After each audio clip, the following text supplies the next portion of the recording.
Welcome back, guys. It's George from Gem Mint and Collectors World. In today's video, I'm going to be showing you some amazing vintage cards that I recently picked up. First off, guys, if you're looking for a PSA graded, I have over 400 PSA graded new and vintage cards for sale in my eBay store, Clemente_7. Most of these cards in this video will also be up for sale, guys, because I did add some amazing raw cards recently.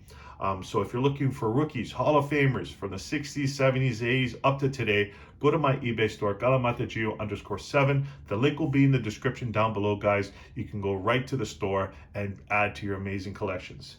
Okay, first off, guys, we're going to start off with a banger. This is a 1999 post Wayne Gretzky autograph out of 299. They only made 299 of these amazing cards, and this is one of them. They're very, very rare. Just to show you, while purchasing this card, I got a letter of certification, and this is actually from Wayne Gretzky's, it looks like Wayne Gretzky's agent.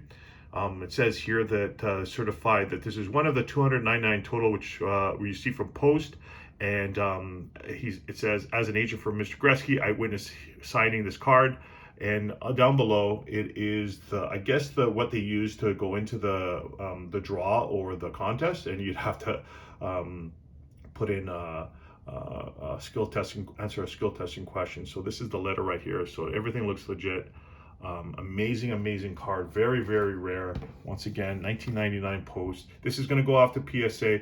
Only little issue here is at the top there, it has a little mark because it came in a cellophane pack, and it looks like when they sealed it, it made a little mark on the top. Other than that, I can't wait to send it to PSA and get it back with that letter. It's amazing. So I know a lot of you guys that are Gretzky collectors would be very excited to see that card. Next up is another card that Gretzky collectors love. This is the second year 1980 O-Pee-Chee Wayne Gretzky. And if you collect this card or know anything about this set, this is extremely rare to get in centered. I think this is the best copy I've seen that is very clean in a long time. So I'm very excited to purchase this card. As you can see, it's centered up. Corners are great. Surface is good. I can't wait to send it to PSA. I'll do a reveal video when they come back, guys. So Wayne Gretzky's second year O-Pee-Chee. Next card is one of the big rookies in that 80 set, along with, I guess, Mark Messier. This is the 1980 Ray Bourque rookie card. As you can see, it's a little frayed on the side here. Other than that, looks amazing. That fray is kind of common for O-Pee-Chee in that era. They didn't cut them very well, but this looks like a clean copy. Other than that, it looks great, and I'll send it in with the two Gretzkys over there.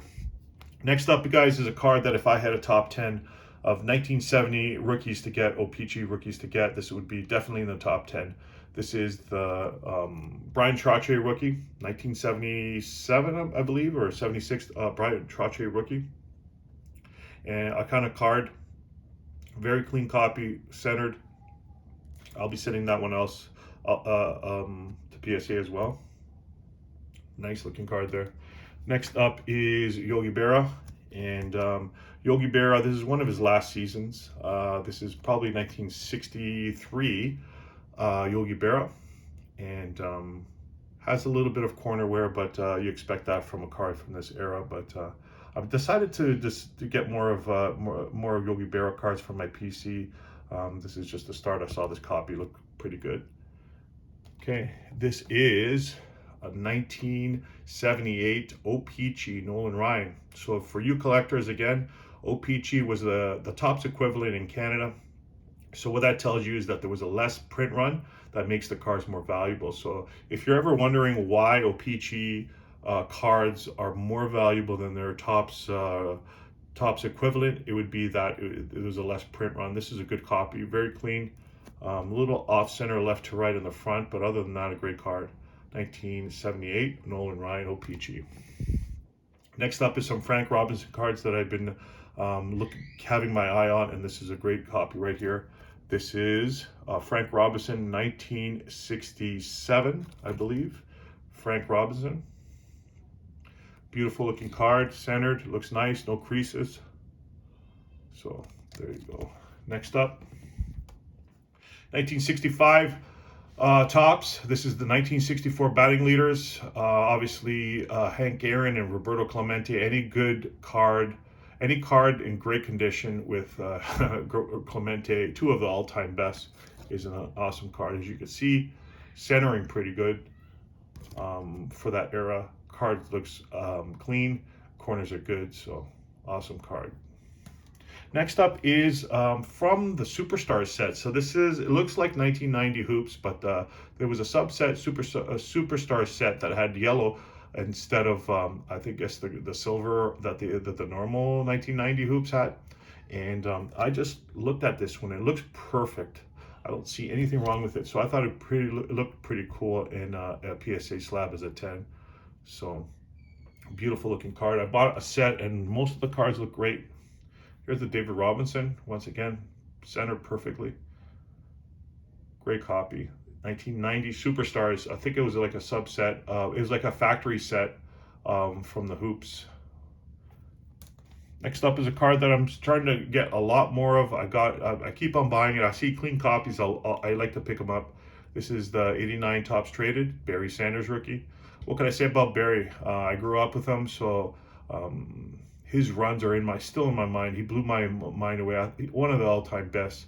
And his hobby is not getting as much love to equal what he did on the field. So I'm thinking his cards are going to start climbing. At one point, they got to start climbing because he was, in my mind, one of the best, one of the top 3 backs of all time, if not the top.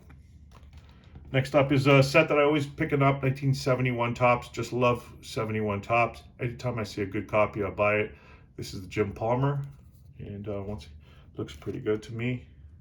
Love always adding a 71. One of my favorite sets, just because it's so hard, such a challenge to get high grades. In the beginning, I don't know if you guys, I know you collectors, if you ever collect or started grading 71 Topps, you know how hard it is and a challenge it is. So you just kind of get addicted to trying to get raw cards and get them high grade. This is an early Ovechkin. I think this is like a 2nd or 3rd year Ovechkin. It says $5 there.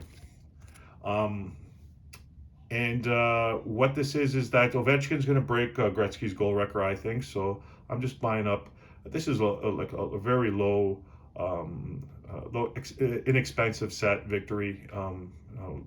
But you know, you pick up, you get them for cheap, and just have them sit around. So this is an early Ovechkin. Here is a Frank Robinson, another guy that like earlier Yogi Berra. I decided to start picking up some more Frank Robinsons. This is 1965, I believe. Frank has a little bit of ding on the corner there on the top right, but other than that, a clean copy. This is one of the cards I like.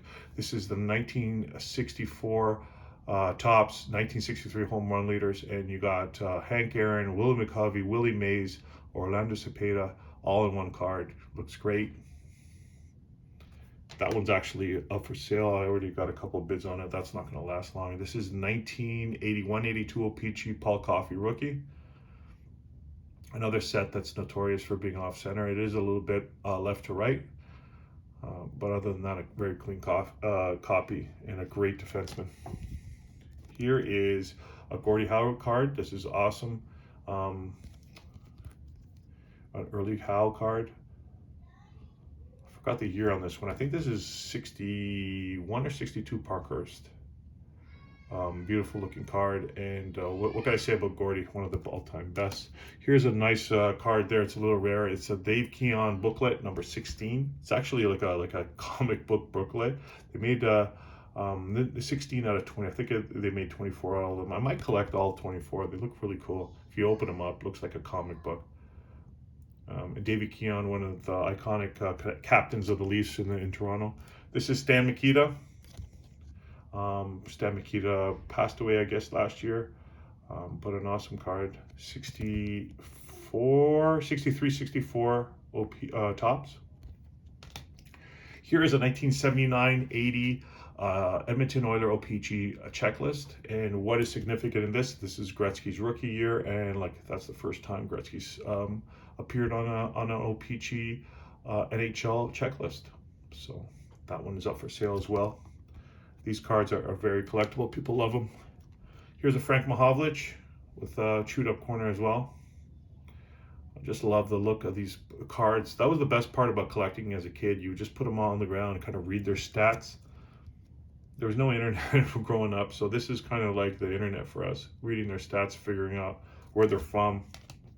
Here's another O-Pee-Chee 70s Nolan Ryan. This is 77 O-Pee-Chee record breaker. That's what's fun about collecting. The O-Pee-Chees are more rare, so it's a fun set to build. Plus, I don't know what was going on with those O-Pee-Chee guys that were cutting the cards. They were like drinking heavily because a lot off-centering, like the quality control was terrible. That's why getting a good copy is such a good, exciting find. Here's a Matt Ryan rookie, 2008, I guess, 2008 tops, Matt Ryan. Here are some cards that I don't know, I bought a lot of vintage cards, and these cards were in it. I think they're like 1992 Marvel. I'm not sure. I don't know. Let me know what you guys think about Marvel cards. If you think that maybe it's a little bit of a fad, or you think there's money to be made in these cards. But this is a couple of Marvel cards: Thanos, Venom, and Carnage. I got the whole set was in that lot. So I like to know what you guys think about Marvel cards. Here's more cards from that Superstar set, but I'm not going to grade these ones. Obviously, the centering left to right, it's not as perfect as the ones that I showed you for the Robinson, the Barkley. A little bit off. Magic Johnson, Larry Bird, but you know, iconic. There's the Jordan. Jordan's a little better than the last two, but still a little off center. If this was centered up, it would get a 10 for sure. Card is just clean, and too bad. But I know I won't get a 10 with that centering. Last but not least, a guy that I really liked growing up. This is the Wave of the Future, Marshall Faulk. Nice little subset. Anyways, guys, thank you for watching. Let me know what you guys think in the comments. I love talking about vintage cards and what you guys are collecting and what you think of each of these cards. That's my favorite part of the hobby, is just finding some amazing vintage cards and trying to get them high grade. I know the grading costs are out of control, but that was my favorite part. Anyways, guys, if you're looking once again for PSA graded, over 400 PSA graded cards for sale in Clemente_7, my eBay store, link down below. A lot of these cards will be up for sale as well. Also, give me a subscribe, guys, and let me know what you guys think in the comments, and I'll see you next time.